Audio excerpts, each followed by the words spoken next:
Hello, everyone. This is the Fanboy Factor. If you're expecting to hear four guys, a girl, and a show, that's still us. We are now called the Fanboy Factor. New names, same attitude. With us, as always, is our G.I. Joe quartermaster, Mike Hopkins, How's it going? our very own Batmaniac, JQ, Hey, what's up, guys? and myself, the self-proclaimed professor of comicology, Brian Isaacs.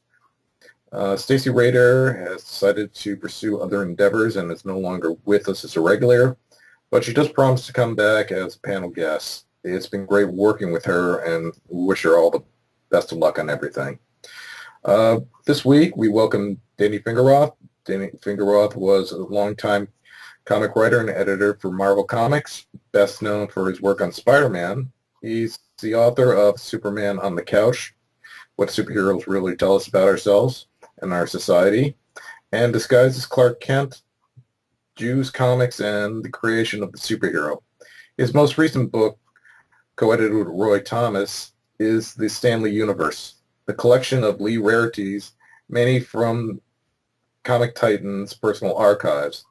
Danny has also served as Senior VP of Education of the Museum of Comic and Cartoon Art, also known as MoCA, and is the chair of the Will Eisner Week Organization Committee. And Will Eisner Week starts this year on March 1st. Thanks for joining us, Danny. Okay, great to be here. Thanks for having me on. So tell us a little about Will Eisner Week. Well, Will Eisner was a prime creator and moving force in comics in two eras, starting in the 1930s, really the golden age of comics, where he packaged and produced many comics, the most famous being The Spirit, and he did that for about 12 years. That was the first and perhaps, if not the only, then one of the few comics that appeared in newspapers. It was not a comic. It had, at one point, they did have a comic strip version, but it was a comic book insert to capitalize on this wacky new format called comic books. And The Spirit was a semi-superhero.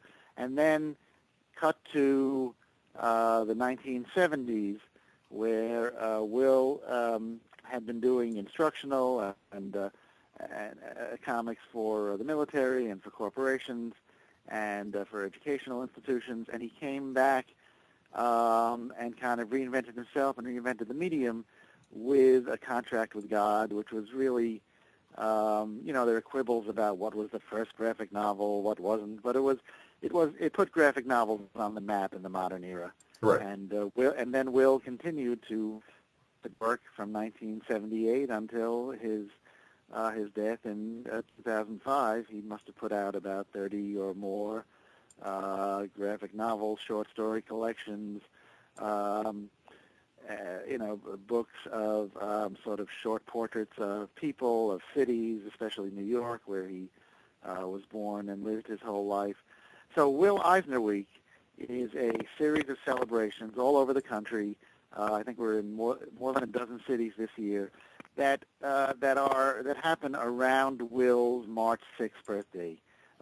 This March 6th, Will would have been 96 years old. So Will Eisner Week is kind of a liberal definition of week. It's officially March 1st through 10th. I think we have a few straggler events going as far as the 12th or the 13th. But it's a celebration of Will, and more than that, it's a celebration of the graphic novel and all its dynamism and excitement and everything from manga to superheroes to personal memoir to history to every single genre in between. It's just a sort of, look, I think we're past the era where we have to prove to anybody that comics are worthwhile, but there's still some people who haven't gotten the message. There's still every week a headline that says "Pow, bam, zap, comics aren't just for kids anymore." Right. So that's a really long answer, but it's basically it's a week and a half to 2 week celebration of comics, graphic novels, sequential art, and Will Eisner. Cool. Very cool. I mean, I'm a Will Eisner fan myself.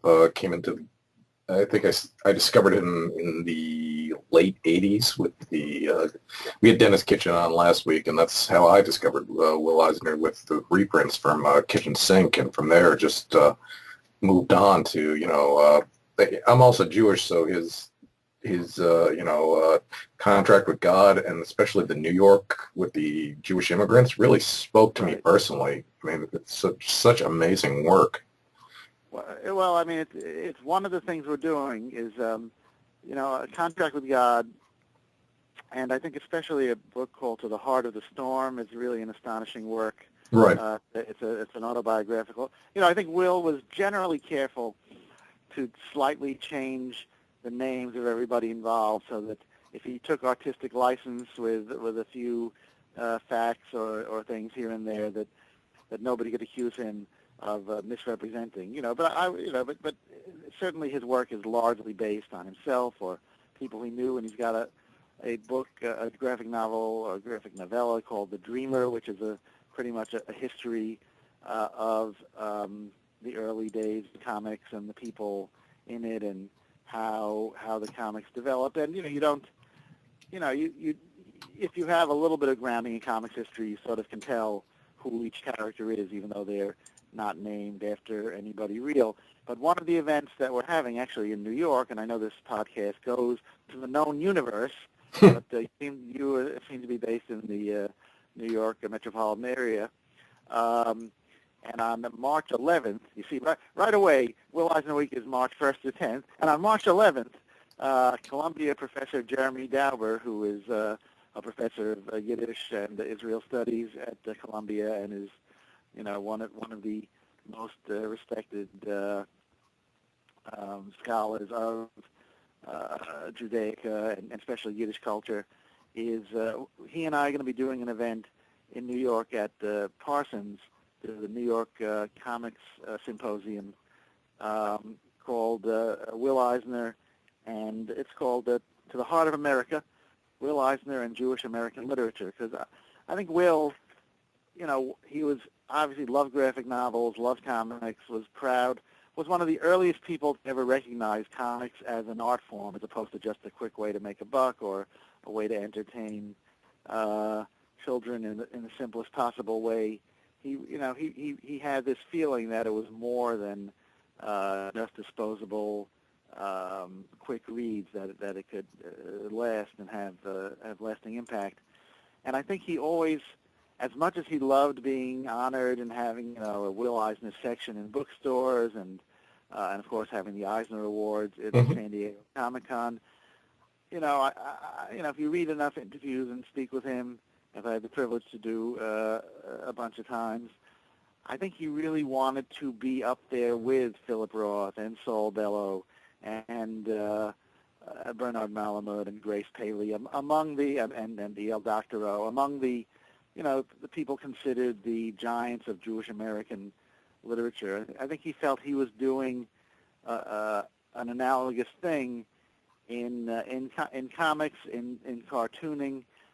Interestingly, when I asked him if he saw himself as more of a writer or an artist, he said, "I'm a storyteller. I'm a storyteller. I'm a cartoonist." He didn't see that he told pictures and words and stories. That's what sequential art, graphic novels is. That's what he taught so many of his students in the many years he taught at the School of Visual Arts and elsewhere. So that's anyway. But going back to the Jewish aspect, if you're interested in it, it's going to be Monday night, March 11th. And you can find the details at WillEisnerWeek.com. That other details, not just about that event, but all the dozen or more events that are going on for Will Eisner Week. Great. Sounds like a good time. Yeah, I'm cramming on all those books that I haven't read since I was 20. It's like, oh, this will be easy to do. It's like, oh, maybe I actually need to reread these books since I haven't read them many years. But it's been very educational, and I'm rereading all the Eisner. It's one of those things where, if I had to, if suddenly I woke up and it was the day of the event, I could do a presentation. And I know Jeremy is, is going to be ready, because this is what he teaches and what he studies, and so that's going to be a tough act to follow, because I think chronologically his presentation will be first, because he's doing earlier writers, including Henry Roth and some people that a lot of people have never heard of, but he's going to come and do like a dazzling presentation, and then I'm going to go, yeah, and Will was really good, and so is Saul Bellow. Thank you very much. So I'd like to be able to say more than that. So I'm just sort of, I feel like, I'm cramming for a final exam now. Plus I'm always dumb enough to go, oh, I'll put together a few slides. This won't take more than 20 minutes. 8 hours later, it's 4 in the morning, and I'm going, oh, here's an obscure slide I never found. If only I could figure out how to actually get it into the PowerPoint. So anyway, that's it should be interesting. Even if I totally screw up, that should be fun too. So I'd say actually that might even be more fun. So if you're in the New York area, and it's free, not the events. I think almost all the Will Eisner Week events are free. Some of them have a nominal cost. A lot of different venues are showing a wonderful documentary by the Cook brothers called Will Eisner, Portrait of a Sequential Artist, which is not only a great portrait and biography of Will, but it really tells the story of the origin and creation and development of the entire American comic book art and craft and industry form. I mean, it's and told in a painless way. I mean, it's really an exciting story. So again, if you can see Will and Will in the context of comics in the context of America. I recommend that documentary. It's available on DVD, and whether you go to a Will Eisner Week event or buy it or rent it or whatever you do, it's a great piece of filmmaking. Cool. Very cool. Now, you also have like I said in the bio, you have a book coming out that you work with Roy Thomas with. It came out about a year ago. Okay. It's called The Stanley Universe, and it's published by Tomorrows, the people who do, that's Tomorrows with a W, TWOMORROWS. It's because the company is founded and run by two people named Morrow. They put out Roy Thomas's Alter Ego and Mike Manley's Draw magazine and Back Issue magazine. I have a feeling your audience might be familiar with them. Of course, I did for about 7 years a magazine modestly called Danny Fingeroth's Right Now magazine, right with a W, which was the premier magazine about writing for comics and animation. Had a lot of how-tos and interviews and articles and all sorts of stuff that would hopefully, and I got a lot of people told me it was helpful to them in learning about how to write comics. Because everybody writing comics is harder than you would think. Kind of the art you can sort of immediately tell. Well, I either am as good as I want to be or I need to work at it. But writing is can be a little more subtle, and I tried to get across a lot of lessons. Anyway, I did. Roy and I each did issues of our magazines for when Stan turned 85 5 years ago. Because Stan just turned 90, and we decided that we would basically double or maybe even triple the quantity of material. And I took a trip out to Stan's archives, which are oddly enough at the University of Wyoming in Laramie. And when you ask Stan, why are your archives at the University of Wyoming in Laramie? He says, good enough for Jack Benny's archives, good enough for me. Why are Jack Benny's archives out there? I don't know. I didn't dig that far. But they have a collection of comic book editors. They're trying to start archives of comics editors, including they have Mort Weisinger's archives. But so I stayed focused, and I found incredible material out there, and I found radio interviews that hadn't been heard in 40 or more years that Stan did in the 60s. Won a debate with Frederick Wortham's colleague, a woman named Hilda Mossey, There's like a long interview that we had transcribed, several things like that, a lot of letters to and from famous people, proposals, including from Will Eisner. Eisner was proposing a humor magazine to Marvel, and Richard Corbin was proposing a fantasy magazine. So it's just filled with all sorts of rare photos, interviews, articles, artifacts, and it's called the Stanley Universe, and it's at you can find, just Google it, or you can at Amazon or Barnes and Noble, or it's also at tomorrows.com, www.tomorrows.com. It's called the Stanley Universe.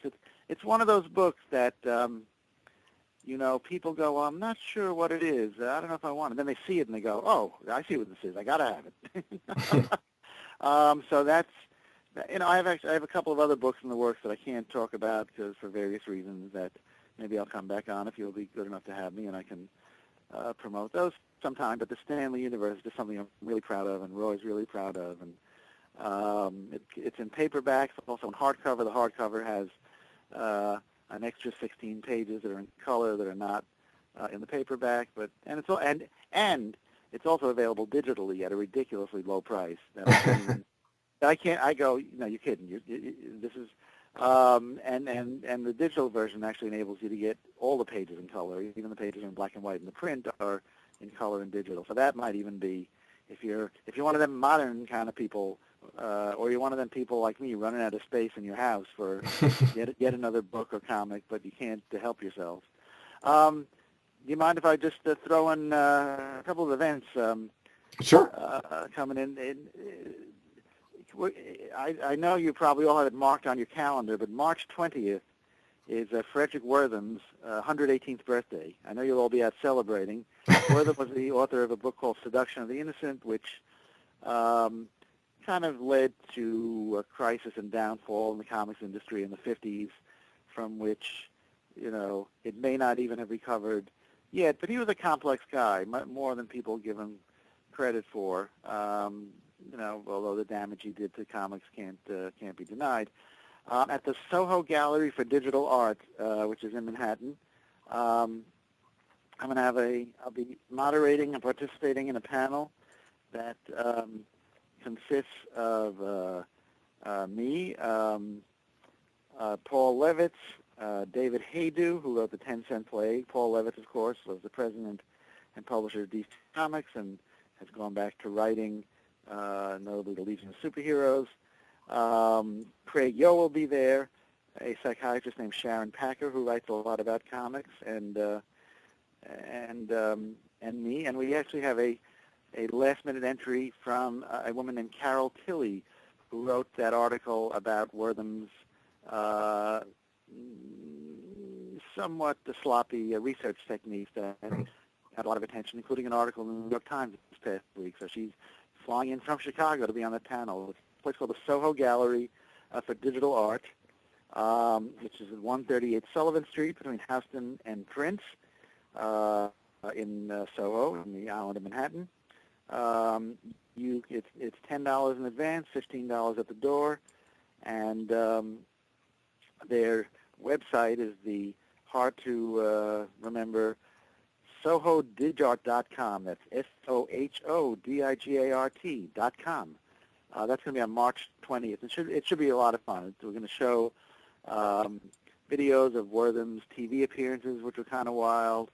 We're going to show, we'll have on the digital screens at the digital gallery blow-ups of the comics, pages from the comics that Wortham was so incensed about, and all sorts of other stuff. There may be cake. We're still working that out, whether we can actually have cake and not take a loss. So, but maybe, who knows? Maybe we'll even have the cake and take a loss. But if you're only coming for the cake, there's probably better places than Soho to get cake. But it should be a kind of it's one of these things that we started out just like, oh, well, we'll do something about Wortham, and then it's kind of snowballed into this, what I hope will be an exciting event.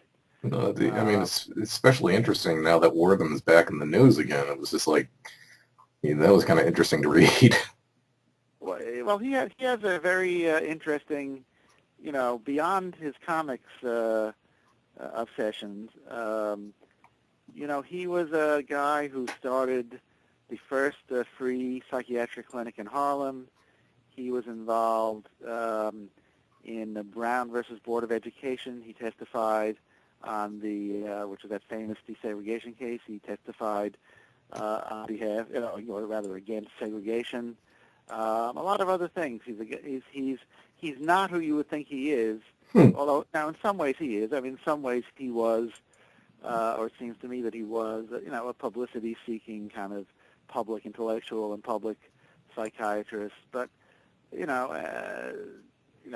thing about comics probably, had some good intention to it. I think he had a having not been born here, I think he had maybe a fundamental misunderstanding of a lot of things about American popular culture. But he said a lot of thought-provoking things too. But a more complicated person than one would think.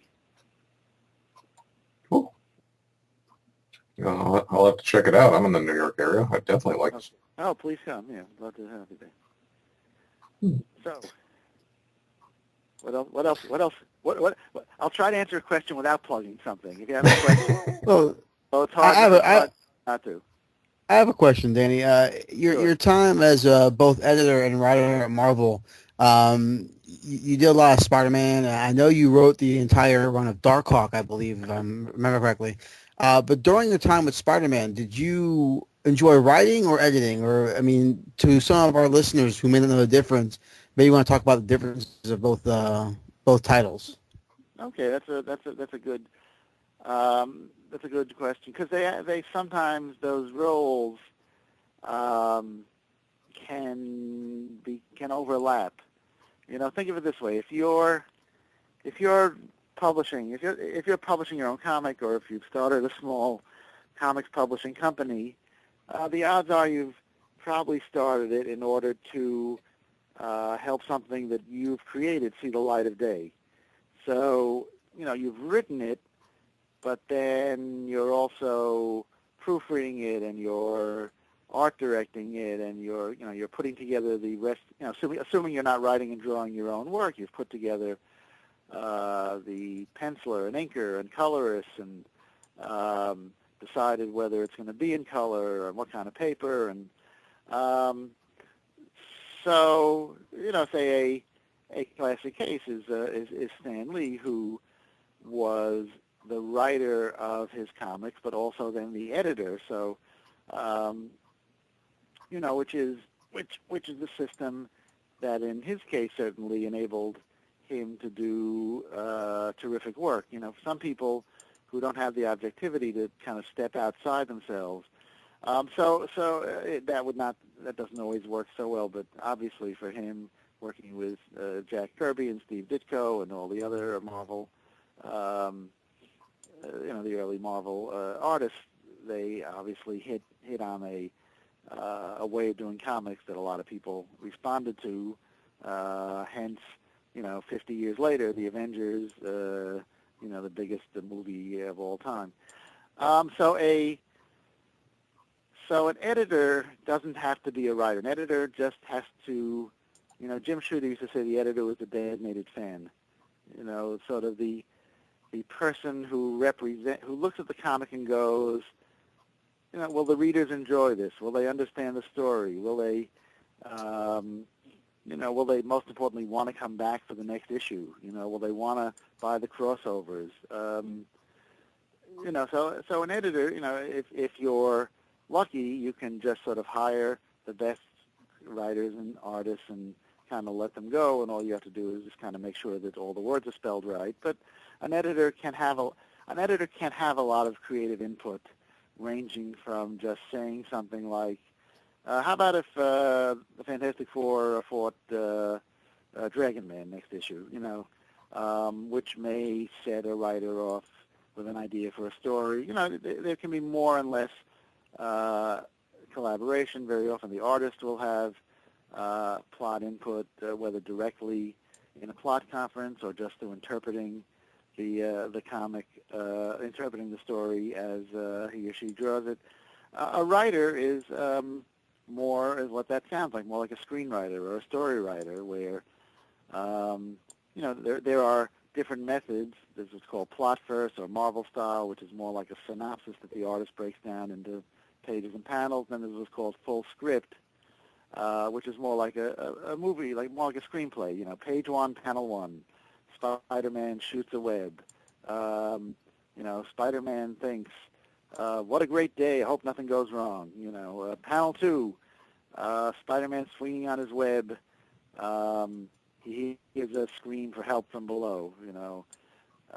Help, says the balloon. Spider-Man thinks, I knew this day couldn't be problem-free. So in other words, in theory, as a writer, once you've written that full script, you shouldn't have to see the story again. I mean, usually you do, because there's always little tweaks that need to be made. But in theory, once you've written the art description, and the dialogue for every single panel and page of a story, you've done your job. So the editor is the editor's kind of almost like a producer in movies. I know that's a mysterious function too, but the editor kind of juggles all the different balls in the air. He's again, assigns the art, assigns the writing, approves it, makes changes, suggests changes, orders changes, whatever.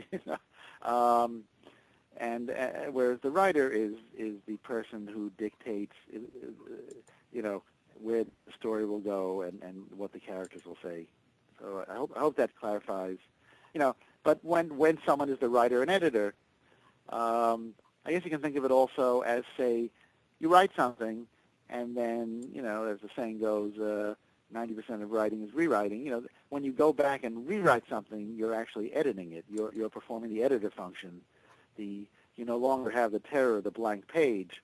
You have this thing you've written that you now have to try to make as good as possible. So, very often those functions overlap, but that's, more or less how the division. With a guy like Will Eisner was generally his own, writer, artist, and editor, which is, which gave him a great deal of freedom.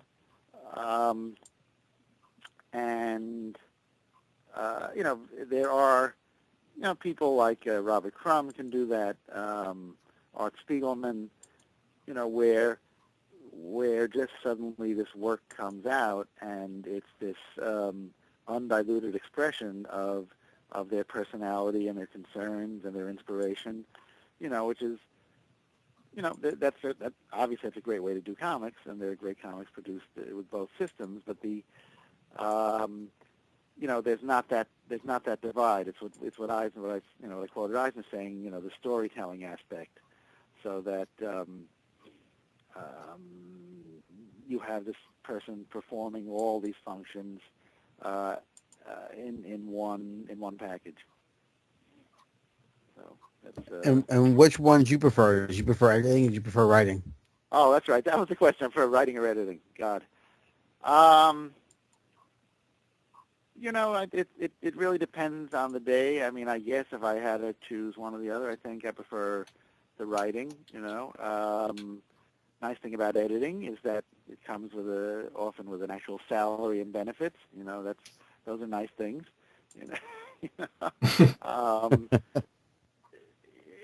It can. As I said, they're both. I like them both. I guess I said probably writing. I've been writing since I was a kid. So maybe writing somewhat above editing. In either one, I always find the most magical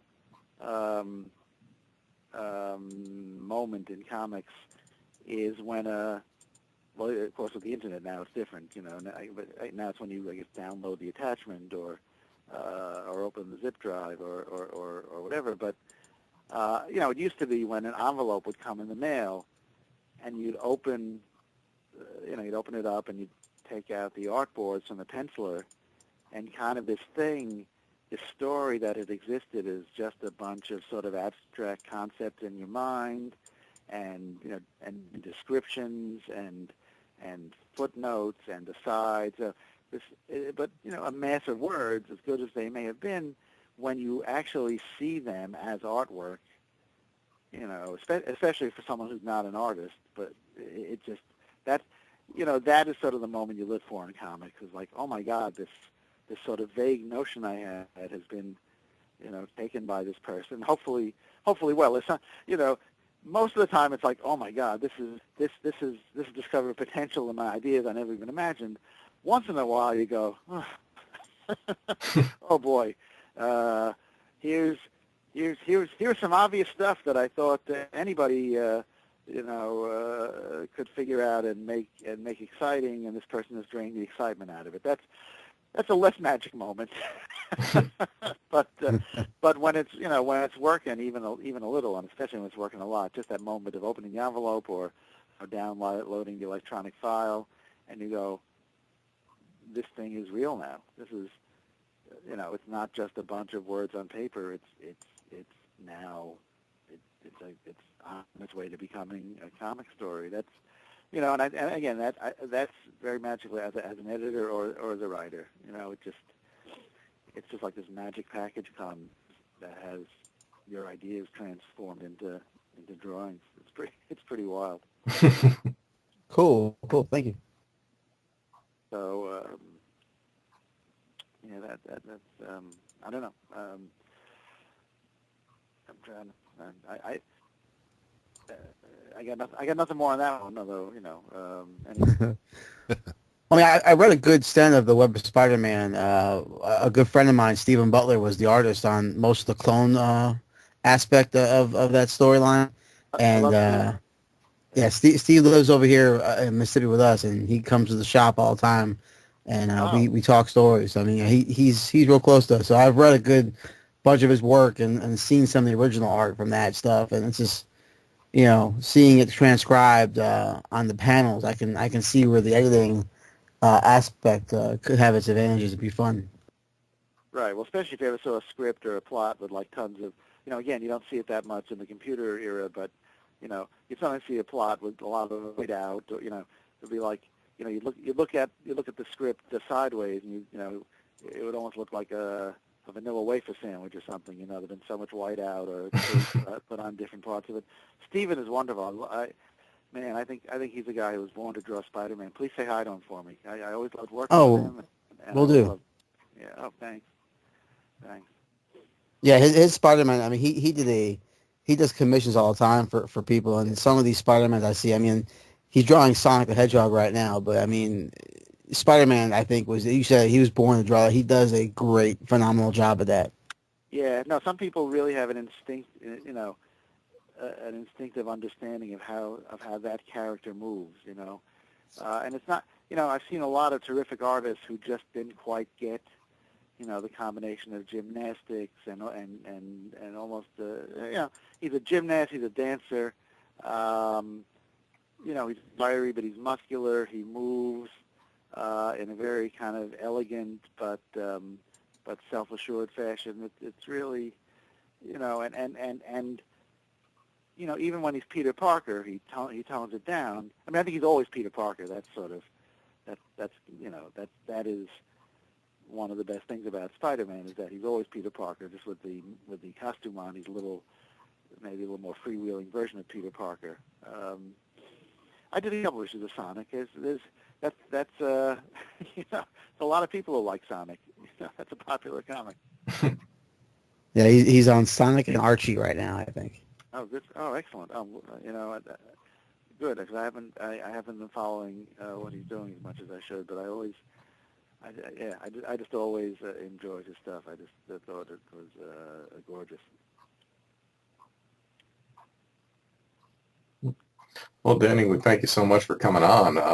Well, thank you. Thanks for having me. Oh, we really appreciate it, and we'll definitely check out Will Eisner Week, which, as you said, starts on March 1st. Starts March 1st, goes from March 1st to March 10th, and, with it, as I say, there's some events that take place, like 11, 12, 13, somewhere in there, but as I say, we have a very broad definition of what a week is, but WillEisnerWeek.com, will give you the details, and there's, still a few places where we're figuring out exactly, what location in the various cities. But we got stuff in New York, Los Angeles, San Francisco, Seattle, Arkadelphia, Arkansas, which is, Henderson State University.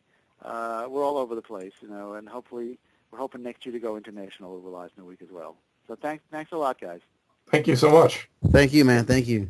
Okay, take care, gentlemen. All right. Have a good night. Bye-bye.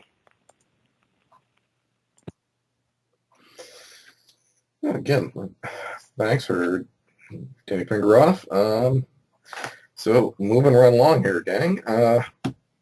Death of the Family. This was a 23-issue comic book story arc that DC Comics pushed out throughout the Batman books. The story pretty much involved the return of the Joker and his plan to destroy all the people in the Batman family. The title is kind of a reference to the old Death in the Family, where the Joker murdered the Jason Todd at the time. The story ended last week, and the reactions have kind of been mixed. We're going to turn to our own Batmaniac, Jay, who pretty much is our authority here. Jay? Well, yeah, issue 17 left us all wanting to see what this was going to happen to be, and then it kind of ended, and we were like, oh, that was it? But I think the whole tie-in to Death in the Family happened in the Red Hood and the Outlaws number 17, which was the aftermath story, which I'll go into in a little bit. That's when you actually see, I think, what this was all really about. This whole time, when it started off, Batman number 13, we see a scene that we remember from the god-awful Batman Forever movie when, Two-Face and Riddler ring the doorbell for trick-or-treat and they knock Alfred out. Well, you kind of get a homage to that scene where the doorbell rings, Alfred enters the door and gets knocked out, and then Alfred's missing from the remainder of the Bat books until issue 17. So the whole thing is, where's Alfred? And there's a lot of speculation onto if this was Joker. People kept talking about, well, this can't be Joker. This could be a number of people. There were theories that it was Hush. I was one of the believers that this was Tommy Elliott, not Joker. Then some people said, well, no, it's Alfred. Alfred is just gone off the deep end, and this is where it's going to be. The whole stipulation of Joker wants his Batman back. It's Batman's gone soft. He takes on all these wards, and he has this huge family now, and the intention to find Joker was moot. Batman let Joker stay hidden for a year, and then he tried looking for him. And there has been mention of Joker in the books. Since Detective number 1, Batman always said, I'm still looking for him, or he's still on my main radar. But you never really go deeper than that about it. Now, toward the end of the arcs, I think issues 16s of every Bat book, it ends with the same ending. You have Joker standing over them with a serving tray. So everyone's like, what's in the tray? What's in the tray? Everyone's thinking, oh, it's Alfred's head or it's Alfred's eyes, because at one point someone said Alfred was blinded. Joker says he blinded Alfred with acid or something like that. So if this is going to be a spoiler alert for the remainder of this talk. If you've already read this, and but if you haven't read this, spoiler alert. You want to fast forward a minute or so into the future here. But we go into issue 17, where Batman's tied up in a chair.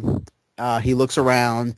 He sees the rest of the Bat family. You see Damian. You see Dick. You see Tim. You see Barbara. And you see Jason all tied up to a chair with their faces wrapped up in bandages, and there's blood splatter all on the bandages. So you're automatically assuming that Joker did something horrific to the kids. Well, all of a sudden you see Alfred come out of the corner, and Alfred has been doused with Joker venom, and so he has the Joker grin, and he's all deformed and whatnot, and he's following the whims of Joker. As the big reveal of the serving tray happens now, and you're on the edge of your seat, and when the tray is removed, again, spoiler alert, you see all the faces of the Bat family. All the kids' faces are on ice. And it goes about where Batman gets free, and he takes Damian in his arms, and Damian shows this first sign of actual weakness in his character form of being a badass.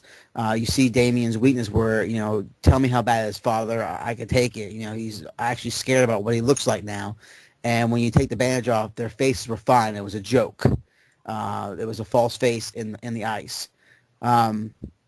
Continues where the family starts fighting, and the cave that they're in gets doused with gas, and they all go basically loony with Joker venom. They all get doused Joker venom, and Alfred somehow pulls it together enough to get the kids to stop fighting long enough for Batman to go after Joker. In an anticlimactic sense, Joker takes a plunge off a cavern, and you believe he's dead. With that said, the end of the book, Bruce calls for a family meeting. Well, everyone has something to do. Dick can't make it. Tim can't make it. Barbara can't make it. They all text him different, that they're busy with something. And when, like I said, the main wrap up, if you haven't read it yet, read issue 17 of Red and the Outlaws. They're all in the mansion, and they're all talking about, Jason goes to Damian, and they're saying, hey, your mother kept me alive, even though we're cut from the same cloth. Basically, we have the same anger issues, and you see almost a humbleness in Jason's demeanor. He goes down to the cave, and he meets with Dick for a little while, and you could tell they're all affected by this. What Joker did to them really affected them mentally, and I think this is where, when I spoke to Greg Capullo at New Orleans Comic-Con, I think this is where the traumatic experience is that they all they were mad that Bruce didn't tell them about a lot of things, that Joker may know secrets, and the fact that Bruce kind of deceived them. And I think that's where Joker becomes, like we said, Joker's insane, but he's also a genius. And at the end of this book, Jason Todd grabs his Red Hood mask, puts it on to go back with Roy and Corey into their starship, and all of a sudden a hologram of Joker pops out of the mask, and you see a cloud of gas come out from under the mask. And during this whole time, Joker saying, you couldn't stay dead. You were my greatest joke, and you couldn't stay dead. So now I'm going to finish the joke. And basically the whole time I was to get Jason Todd back for coming back to life. It wasn't about Batman going soft. It wasn't about Batman not paying attention. It was about Jason Todd coming back. And as we all know, Batman sees Jason Todd as his biggest failure because he couldn't be there fast enough to save him. And so Joker believed it was his greatest joke. And now that Jason Todd came back, it really hurt Joker's feelings. So now when they finally got the Red Hood mask off Jason Todd, his face is all burnt. So that's how it ended. So we see how it's going to progress now in the Bat books with Jason Todd and Joker. But Joker took a plunge off a cavern. It's not the first time. It's not going to be the last time. But all in all, the book 17 was good. Had some low points. They did a little flashback where, we talked about this with Hawkeye in the Marvel movies, how Hawkeye was now in the comics is looking like his movie counterpart. Well, earlier they did a flashback of when Bruce visited Arkham, and to see if Joker was really knew the secret, and he went as Bruce Wayne, and they showed Joker, and he looked like Heath Ledger with the scars on his face. So another, they're kind of taking the movie aspect to the comic aspect and comparing them. I mean, the arc was good. I think the mid issues, the anticipation was good. The climax toward the end could have been better. But when I read Red Hood and the Outlaws, I felt better about the story. But Batman 17 definitely, everyone had stipulation. Everyone was talking about who it could be, what, and how. We had 2-hour-long conversation at the comic shop about it being Hush, and because we haven't seen Hush yet in New 52. But definitely a very good return. We'll see how this happens. The face he's wearing, it's kind of like Leatherface, where he's wearing his old face over his new face, and his new face seems to be the same, except it's not bleached white anymore. So only the time will tell how they're going to draw Joker from this point on. So pretty much the family, once again, lost trust in him, in Batman. Yeah, Wow, Bruce. we haven't seen that 1,000 times. It's been the underlying theme for the past 20 years now. Yeah, I mean, Bruce didn't give everyone their information like he should have. He kept it close to the chest, and in a sense, keeping it that close almost doomed them all. It's just the thing was how did Joker know specifics? I mean, he could follow them, like he said, he's been watching them. But I mean, if he watched them enough, he would know. But still, they're a lot more careful than that, and let Joker or anybody for that matter catch on. But it's that age-old thing where, they came out with Batman Inc. saying, "Hey, I'm Bruce Wayne. I publicly endorse Batman." So that kind of took some of the edge off of what if they figured out, well, they know Bruce and Batman are, because during the whole time, that's when Dick was Batman. So when Bruce Wayne was making an appearance, Dick would fly in and make an appearance as Batman, kind of taking the edge off. And it seems like now they're integrating Batman Inc. into the New 52, because they're in the Red Hood and the Outlaws first couple pages.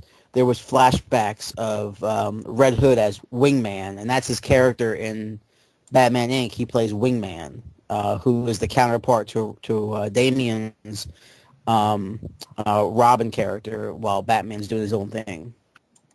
Yeah, that's the other thing that irritated me about this entire thing. It's just like, you call it a crossover between all the Batman books, and then you say, because it's Grant Morrison, he doesn't have to get involved. I'm sorry, I called bull on that one.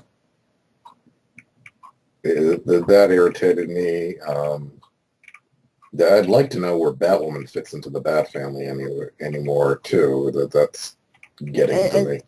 And yeah, I was wondering why she wasn't involved at all in the situation. I mean, whether it's Joker doesn't count her as part of the Bat family or what it is. I mean, I read the book that came out this week with her, and with that, when they talked about that one subject, I mean, it was brought up in the Marvel books with North Star. Is it? I can't think of the two guys, but it was brought up to such big thing. But then when it was Batwoman, it wasn't really brought up at all. I mean, Brian, in fact, if you didn't publish that on Pendragon's Post, I probably would not have known to even flip through it. Because I don't read Batwoman. That's the only title I don't read.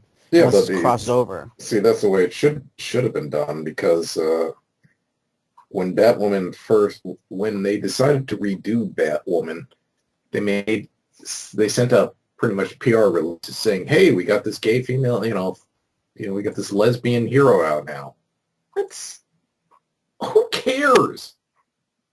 On one aspect, yeah, I'm glad, you got this wedding that's going to happen now that she proposed. It's a big step with all the discussions going on and politics with, gay marriage. So, that's kind of cool. But on the other hand, it was just like, it's nice to see that they didn't hype it up. Like,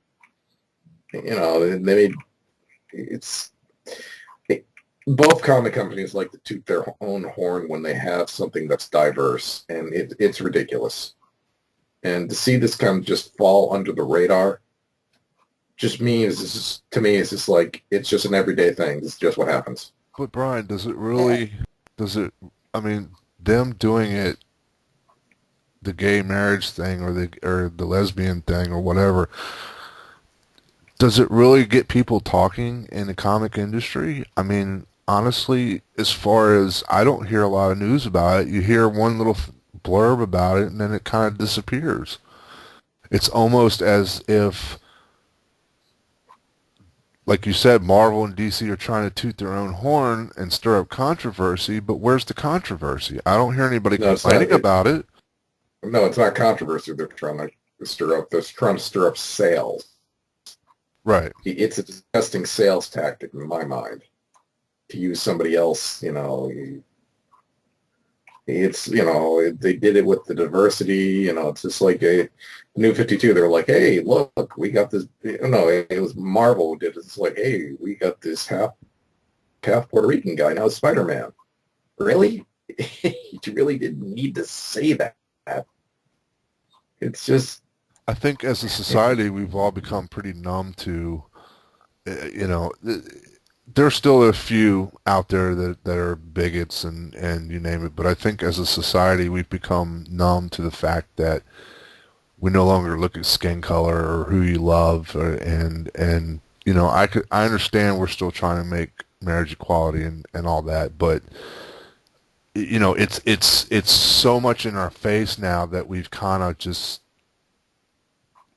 have, for me, I live with it. I have, family members. I'm sure a few of other people do too, and it doesn't affect us the way that they want it to affect us. They want us talking about it. Well, you know what? I don't talk about it because I live it. I know who is and who isn't, and stuff like that. I have family members who are, and it's like, you don't see them going out there and announcing it to the world or saying, hey, let's make it a big, let's show the world. They live it every day. It's just, I don't feel it should be used as a marketing technique, and that's what irritates me more than anything else. I agree. It is what it is. They got married, big deal, move on. It's other characters, straight characters who've been around for years get married and they didn't make such a big deal, and it's just, but we've gone completely off topic. To go back on topic, yeah, Batwoman was not a part of this, which means, I think she was accepted to have the mantle, but she operates on her own guidelines in a sense. She's not even part of Batman Inc. For that matter. So I just think she just has the name of the Batwoman and she wears the symbol, but she's, I guess, one of those reserve members. I guess they can tap if need be, but I was kind of hoping she'd be part of the Birds of Prey, but that wasn't going to happen. It doesn't look like it's going to happen either. They really need to bring her into the mix. I think, even if you're going to use that as your newsworthy topic, you really need to bring her back into the Batman fold. Yeah, she needs to be more of an active member. Exactly. Even if she doesn't agree with him. She doesn't have to. Look at half the characters. Nightwing. He made himself Nightwing because he didn't agree with Batman. So, there's no reason why she can't be put in to the fold of everything and actually be a productive character in the Batman stories. I think it would take something away from the Batwoman books, because there was like, the Batwoman was one of the ones that wasn't affected at all by the New 52. The storyline just continued. Yeah. And that, that raised a lot of questions. Yes, it was a well-written story, but it's just like, there's kind of flaws here now as a guy. Yeah, but I think that's partially because it was such a new series right before the 52 started. If I'm not incorrect. No, it was fairly new. It wasn't new, but it was fairly new. Right. I think it was about 18, 19 issues in before New 52. Yeah, and it was like one of the better written ones at the time. She was originally brought into that mess, that year-long mess that they love to pat themselves on the back. It's the actual series 52. Yeah, and 1 year later, all that stuff. Yeah. Yeah, it's just like, that was my favorite. The 52 is just like, hey, see, we can put out a book a week. Yeah, it's very easy when you got 10 writers and 50 artists. Yeah, color me impressed. Yeah, now let's look at something like your Trinity one you did for 52 issues. That one impressed me more because you had one writer and maybe, one main artist. Yeah, No, that whole stint with Trinity and 1 year later, it was really weird. But I mean, I read it; it just was weird. Trinity should have been the event, but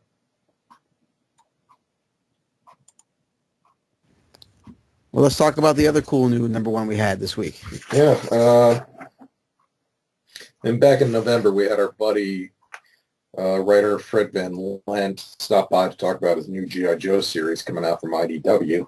Well, it finally hit the stands last week, thrusting the G.I. Joe from a covert team to a very public team, with the Joes being in the spotlight and having their identities now public, and it made things very difficult for them. We're going to turn to our own G.I. Joe expert here. Mike, you want to take it away? Yes, sir, Mr. Bryan. And let me first start off by saying, everybody knows I'm a G.I. Joe fan. Been a long time, since the 80s. I've been a huge Larry Hama fan since he began doing G.I. Joe. We had Van Lente on when we first started the show, and then, when I heard that he was doing G.I. Joe, I said, God, we got to have him on again. We got to get him to talk about G.I. Joe. So, we got him on. He started talking about it. He said he's coming up with these new characters. This is the new team. It's going to be Roadblock, Quick Kick, Hashtag, which is the new Joe character. She's actually a female blogger, which to fit into this day and age, it fits, because everybody and their mother's a blogger now. And she's an military brat, raised on military bases all of her life and everything else. So, long story short, I had my doubts about it. And I was like, they're doing G.I. Joe, they're doing Cobra, they're doing, G.I. Joe special missions. And they kind of didn't get rid of any of the writers. They're still using the same writers. And let me tell you, I got so bored so quick with G.I. Joe, I couldn't take it anymore. Van Lente came in, first issue, tore it up, brought in new characters, brought in new enemy. Now, it's still Cobra, but, you don't see your ninjas, you don't see Storm Shadow, you don't see Snake Eyes, you don't see, the typical bad guys. It's, Worms.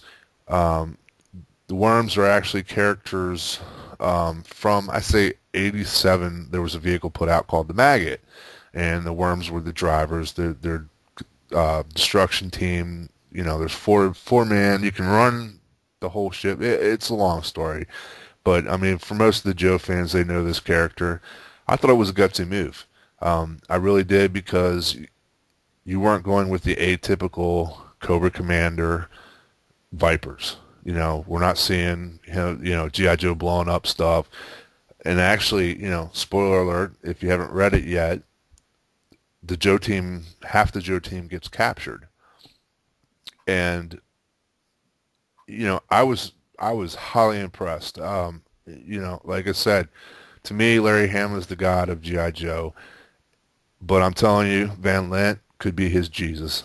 That's for sure, because the guy just put a phenomenal story together. There was a little bit of a backstory. They took away Hawk, and now they put in Joe Colton as the new general, and he wants to give him a good public opinion about the team and everything. I mean, they went right in, boom, they're right in the middle of a fight. They get shot down. They're standing fighting all these worms, and the team gets separated. It's a good story arc. And the artwork was okay. I mean, I wasn't like, taken aback by it, and I'm not sitting there going, oh, it's so great. It wasn't bad, but it wasn't the best I've seen. But the story alone told the story perfectly. I don't know. What'd you think, Jay? I mean, from someone who just watched the cartoon and never really read some of the books, I read most of the Transformer crossovers that they had with G.I. Joe, and the Danger Girl crossover I read. But, coming into this book, it was a good jumping point for someone who doesn't really pick up that. They did mention that, like Brian said, G.I. Joe being a covert team. They mentioned all that. I mean, it was, when Colton says, "Hey, we're coming. This is what we're gonna do. I respect General Hawk. All that stuff." And I like a little nods that you saw of what of the characters. They were not happy about some of their code names. Shipwreck was like, "I have to wear this. Why don't you just call me Donald Duck," or something like that. He said. It was one of those I was laughing about, where he wanted to be called Badass, and Duke goes, "If that was the case, everyone wanted to be called Badass." And I just started laughing about the arguments, and you could tell they weren't happy about the situation. The whole hashtag thing kind of reminded me of like the Saving Private Ryan. Oppum was their translator, but he was writing that book about Band of Brothers, type thing, while they were walking, asking questions. So it kind of, to me, I would love to ask Fred if that was what the inspiration for hashtag was from Oppum from Private Ryan. I could be just overthinking it entirely, but that's what I got out of it. The whole capture of the team in the first issue is pretty exciting. And if you are a fan of ninjas and G.I. Joe, I mean, you got Quick Kick, and I think you corrected me, Mike, that Quick Kick is more of a kung fu guy than a ninja guy, but still martial arts in the sense. You still get your martial arts fix in this book. I mean, I enjoyed it. The art, it could have been a little bit better, but I mean, Fred's writing by far was leaps and bounds and got me excited for this book, and it did disappoint me. I have to admit, I did like the legacy of Doc. The new Doc being the old Doc's daughter was kind of nice. I enjoyed that.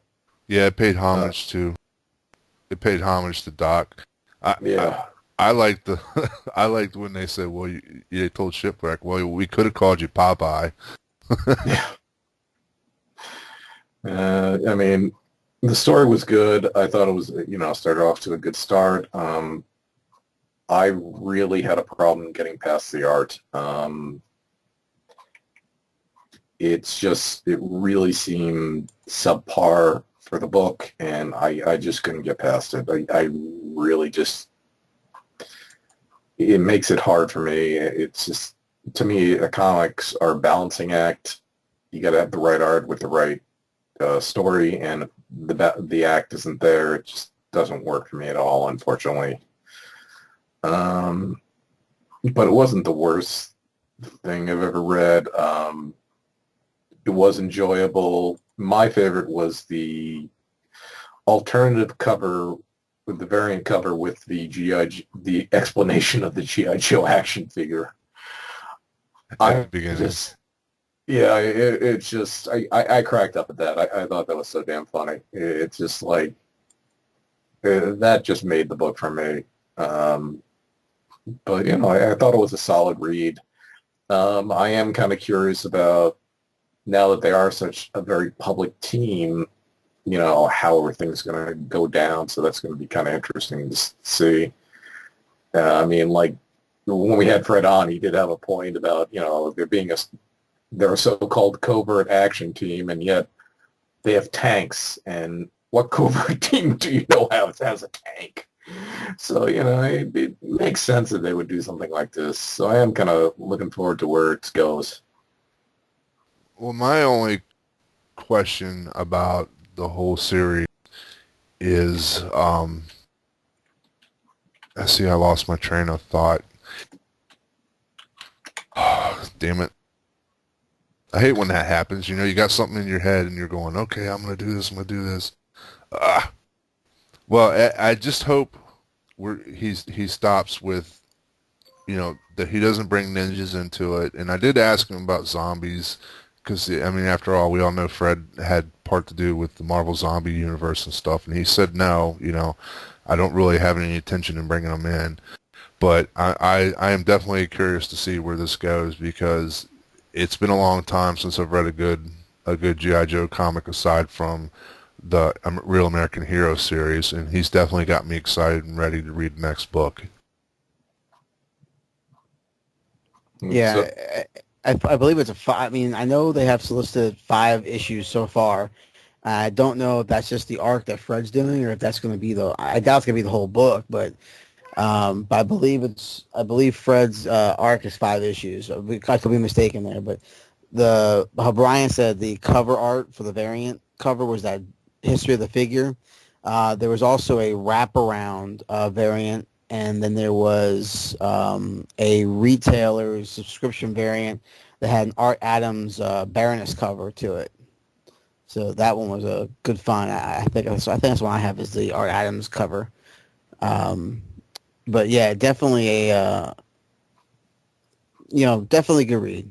I say for someone who, like I said, I'm a DC guy and I've been branching out to Marvel and other independents, but this book is, I'm gonna pick it up for the full run and see what happens. I agree. And if you're a Joe fan, definitely pick this book up because you will not be disappointed. Oh, cool. Well, that's pretty much it for our show this week. Just a quick reminder, Will Eisner Week is going to be starting on March 1st. So, the theme this year is graphic novels. So seeing how he's kind of considered the father of the modern graphic novel, read one. And we just want to give a shout out to Imperial Toys. Check out facebook.com/Imperial Toys. That's Imperial Toys with the Z for all your action figures and collectible needs. For Mike, Jen, and just myself, thanks for listening, and we'll see you all next week. Thanks, everyone.